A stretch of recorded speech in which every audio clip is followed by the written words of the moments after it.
This is a podcast from Minute Media.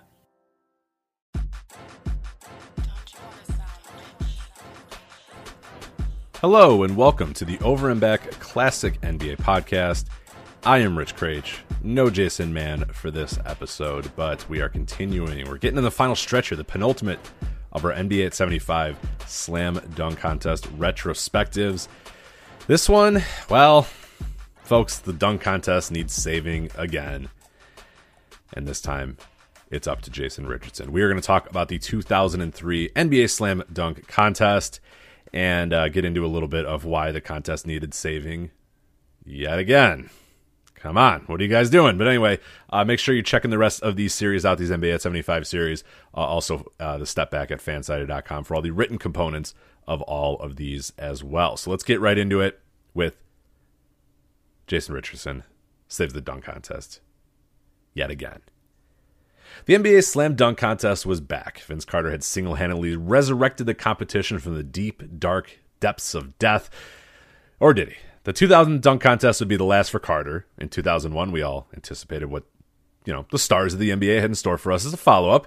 Instead, like a rubber band, the Slam Dunk Contest snapped back to where it had been in its nadir in the mid-90s. Carter was nowhere to be seen. 1997 champion Kobe Bryant, nah.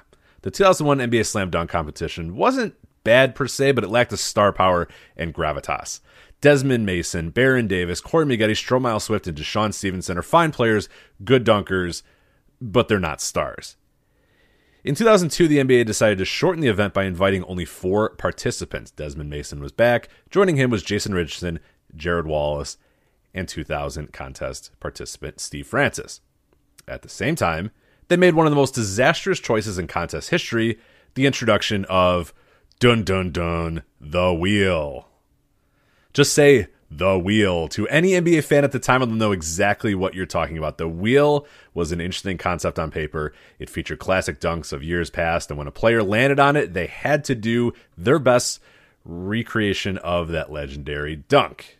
The problem is, not all the dunks were fair game to the competitors. This came to an embarrassing head when Francis, who can't palm a basketball, was given Terrence Stansbury's iconic 360 Statue of Liberty dunk.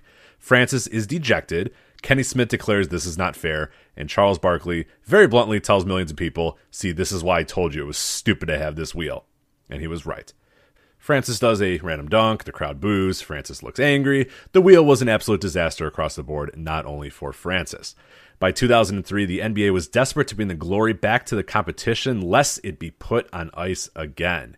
The 2003 competition featured the prior year's winner in Jason Richardson, the 2001 winner in Mason, young Phoenix Suns star Amari Stoudemire, and New Jersey Nets high flyer Richard Jefferson. The wheel was thankfully scrapped, and the NBA just decided to let elite dunkers dunk. See what happens. What happened was one of the more underrated dunk contests in history. Smith's declaration that the dunk contest was back on commentary didn't feel as forced as it has in prior years. Richardson and Mason gave us one of the best duels since Michael Jordan and Dominique Wilkins in 1988 and set the standard for innovation and excitement that would keep the contest relevant for the next decade. The competitors. Jason Richardson. Richardson was the highlight of the maligned 2002 dunk contest, combining grace, power, and creativity. Richardson was improving on the court as well, with an eye on reestablishing the lowly Golden State Warriors. Desmond Mason. Mason easily won the 2001 contest and excelled at gliding through the air for highlight dunks. Mason himself was also establishing himself as an important player for the Seattle Supersonics. Richard Jefferson. Jefferson was a member of the shocking 2002 New Jersey Nets, who stunned the basketball world by making a run to the NBA Finals. The Nets would go to back-to-back finals, with Jefferson's on-court production rising greatly during his sophomore campaign. And finally, Amari Stoudemire, a 6'10 rookie power forward center for the Phoenix Suns. Stoudemire was another successful prep-to-pro transition who proved he belonged in the NBA almost immediately en route to the 2003 Rookie of the Year. The competition. This is perhaps the best judging panel in dunk contest history. You have 1991 contest champion Dee Brown, the godfather of the dunk contest Julius Erving, 1986 champion Spud Webb, 1985 and 1990 champion Dominique Wilkins, and finally 1987 and 1988 champion Michael Jordan. They brought out the big guns, and the pressure to deliver for these guys was huge. Jefferson started off with a decent windmill off the backboard. Stoudemire went baseline between his legs. Impressive first-round dunks from both men. Everyone brought their A-game to this competition. Mason is next up, and he's skied for a huge cradle dunk. It was fast, it was loud, and it was damn good. Richardson, who would end up with one of the best dunk contests of all time here, started his record-setting night with a crazy alley-oop windmill for a perfect 50. You know that walk that Dominique walk? You can see he can strike him and put mass between his knees. He can make a strike. Rocket! That's what I'm talking about. That's a 50. That's a perfect dunk.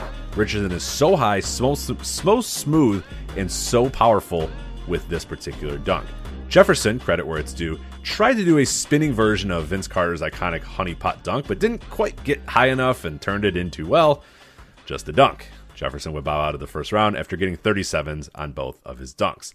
Stoudemire unfortunately missed a dunk early in the night, so when he tries a 360 double clutch and clangs it off the rim, he doesn't get to replace it. Stoudemire is also out.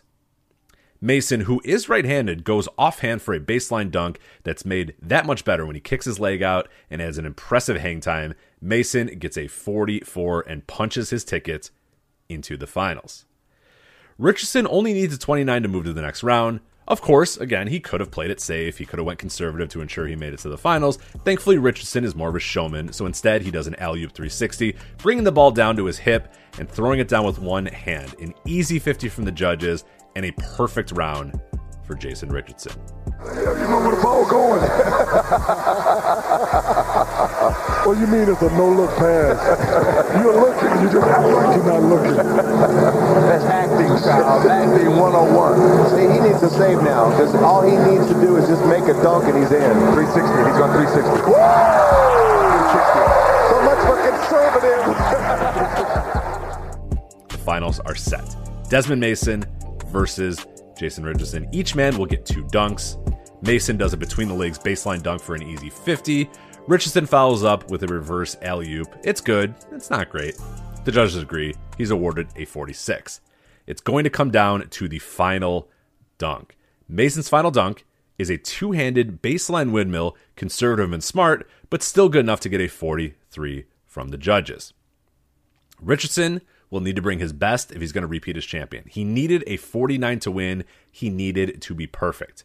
Have no fear, Richardson would follow with one of the best dunks in contest history as he bounced the ball on the floor, went between his legs, and throws down a one-handed reverse dunk.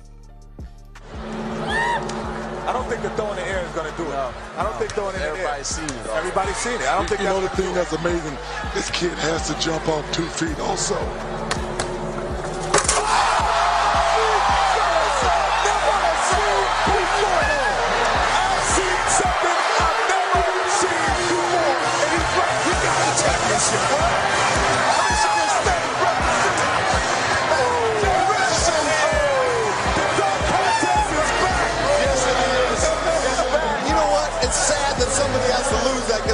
I'd like to see him do one more. Oh my goodness. That's everything. That's Desmond Mason. That's Vince Carter. That's Dominique all rolled into one dunk. But look how he did to be between the legs. He came backwards. He's backwards instead of forwards. There you go. Oh, backwards instead of forwards. Oh! He went backwards that time. You talking about hang time? You gotta have some hang time to do that. Kenny Smith, who was obviously very excited after that dunk, said before that he needed to see something he had never seen before. And then he screams, "I just saw something I've never seen before." More important than putting together a great dunk contest winning dunk was Richardson's ability to meld the history of the contest into all-time great dunk. The legendary dunk was equal parts Isaiah Ryder, Vince Carter, Dominique Wilkins, even Desmond Mason, all combined into one breathtaking dunk that is still among the best ever. Upon completion, Richardson points to the sky, and even before the judges put their numbers up, they would go 50s across the board. Mason shook Richardson's hand. He knew it was over. He conceded the dunk contest. Jay Rich had gone back-to-back in the dunk contest, the first to do so since Michael Jordan in 1988. Nate Robinson would follow that up in 2009 and 2010, and Zach LaVine would do the same thing as well in 2015 and 2016. More importantly, 4 players brought their absolute best to the competition. No wheels, no gimmicks, no sideshows. The 2003 NBA Slam Dunk Contest, as it was meant to be, a showcase of the best dunkers and high flyers in the NBA. Sure, Richardson and Mason weren't stars on the level of a Wilkins or a Jordan or a Carter or a Bryant, but it didn't matter. The dunk contest had proven that not only could it evolve with the times, but that it could do so without gimmicks and without top-tier stars. The 2003 dunk contest would begin a new era of dunk contests that didn't sheepishly avoid the discussion of why stars weren't involved and where is this guy and where is that guy and why are these guys not playing. Instead, it embraced its new lot in life. Moving forward, the contest would embrace its ability to feature the young, great athletes in the NBA and no longer was an embarrassment that the top stars didn't want to participate. The contest had moved past that point and instead would look to the future and look to the rising stars, both literally and figuratively, of the NBA. And that concludes this episode of the NBA at 75, covering the 2003 NBA Slam Dunk Contest. Hope you guys enjoyed this episode. A few more, or like one more left to go. We're going to get to, two more left to go. I want to spoil it for you. 2 more left to go in this series. So thank you guys for checking this out. Thanks for sticking with us throughout it. Obviously we were going to try to get as many of them as we could in before the dunk contest, but it was kind of wild to try to do, as many of these in such a short amount of time. So we've spread them out a little bit, and your podcast, apps and podcast feed isn't just getting completely overrun with me talking about dunk contests. So you get them spread out a little bit, but hopefully you guys are still enjoying them. You will get a new Over and Back coming your way very, very soon as well. Not about a dunk contest, about some other stuff as well. But you got 2 more dunk contest ones, and then we'll move on to whatever else we're going to do for the rest of the year here at Over and Back. But thank you guys so much for checking this out. Follow us anywhere you can follow at Over and Back NBA, Facebook, Twitter, all that other good stuff. Make sure you rate and review us on whatever podcast app you use. Make sure you subscribe as well. If there's a podcast app that we're for some reason not on, please let us know, and we will get on there immediately. But I'm pretty sure we're on all of them. But again, if we're not, let us know. We will make sure that we are on them. But thank you so much for listening. Thank you so much for subscribing. Thank you so much for everything. Take care. Bye.